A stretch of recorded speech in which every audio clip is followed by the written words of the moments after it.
আগামী শনিবার অর্থাৎ ৪ঠা অক্টোবর রাজধানীতে অনুষ্ঠিত হতে যাচ্ছে মায়ের কমন কার্নিভাল। আধুনিক বাংলা সাংস্কৃতিক ঐতিহ্য এবং উৎসাহের এক মহোৎসব হল শারদীয়া দুর্গাপূজার এই কার্নিভাল। বৃহস্পতিবার রাজধানীর তুলসীবতী বিদ্যালয়ের পাশে গড়ে ওঠা কার্নিভাল স্থল পরিদর্শন করেন মেয়র দীপক মজুমদার সহ জেলা প্রশাসনের উচ্চ পর্যায়ের আধিকারিকরা। আমরা চাই প্রতিটি ছোটখাটো বিষয় নিখুঁত হোক, নিরাপত্তা, পরিচ্ছন্নতা, যানবাহন ব্যবস্থা সবকিছুই যেন হয় ত্রুটি বিচ্যুতিহীন, জানিয়েছেন মেয়র দীপক মজুমদার। আসলো যদি বলেন। আমাদের মায়ের গমন অনুষ্ঠান আগামী 4 অক্টোবর হবে। তার প্রস্তুতি দেখার জন্য কতটা কাজ হয়েছে দেখার জন্য আজকে আমরা এসেছি। মূলত কাজ যে গতি চলছে সৌন্দর্যজনক অবস্থায়, যদি পাখির দুর্যোগ বেশি না হয় সময় মধ্যে সবটা কাজ শেষ হবে আমার বিশ্বাস। আজকে আমাদের সঙ্গে আমাদের আইসিসি সাহেব আছেন,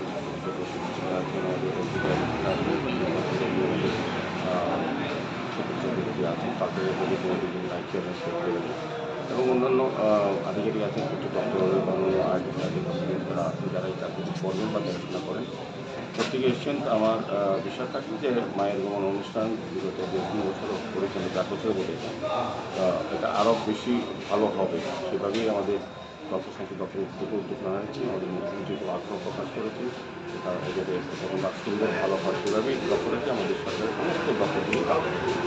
তো গতবার যেগুলি দরকার ছিল ব্যারিকেড দেওয়ার কথা, এটা আমরা কিন্তু কাজ শুরু হয়ে গেছি এবং এটার প্রতি মানুষের একটা উৎসাহ এবং উদ্দীপনা আছে এবং সম্পর্কে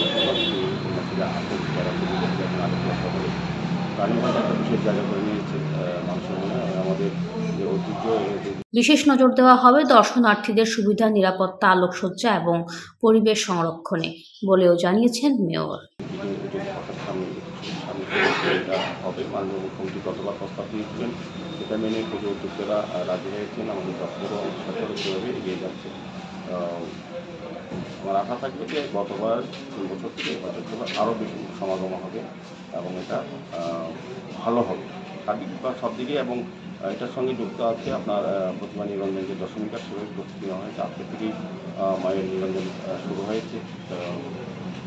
সবটাই একটা জায়গার মধ্যে আছে যেটা মায়ের গমন এবং নিরঞ্জন করা সুন্দর হবে। তো আমার অনুষ্ঠানে সমস্ত ক্লাসগুলি যারা অংশগ্রহণ করবে তার সুশৃঙ্খলভাবে তাদের উপস্থাপনা এখানে প্রদর্শন করবে। আমাদের আরক্ষা বিভাগ, ট্রাফিক দপ্তর, আমাদের প্রশাসনিক দপ্তর সহ সমস্ত পৌর নিগম সমস্ত ব্যবস্থাপনা মোটামুটি সম্পন্ন হয়েছে এবং আজকে এই কারণে আমরা এখানে সবাই যে কাজ কতটা এগিয়েছে। উল্লেখ করা যেতে পারে, রাজ্য সরকারের দেওয়া তথ্য অনুসারে 2025 সালে গোটা রাজ্যে রেজিস্ট্রিকৃত দুর্গাপূজার সংখ্যা 2965টি, যেখানে সবচেয়ে বেশি পশ্চিম ত্রিপুরা জেলায় রয়েছে 775টি পূজা প্যান্ডেল। এক্ষেত্রে শহর আগরতলায় মাঝারি ও বড় পূজার সংখ্যা 230টি। মহারানী তুলসীবতী স্কুল থেকে সুশৃঙ্খল শোভাযাত্রার মধ্য দিয়ে নির্দিষ্ট রুট হয়ে জয়নগরের দশমী ঘাটে হবে প্রতিমা নিরঞ্জন। একই সঙ্গে থাকবে পূজা উদ্যোক্তাদের সাংস্কৃতিক উপস্থাপনা। মায়ের গমন কেবল একটি উৎসব নয়, এটি সংস্কৃতি, ঐক্য এবং আনন্দের এক মহা সমারোহ। মুখ্যমন্ত্রী ডক্টর মানিক সাহার ঐকান্তিক উদ্যোগে শুরু হয়েছে রাজধানী আগরতলা ভিত্তিক এই ধরনের কার্নিভাল।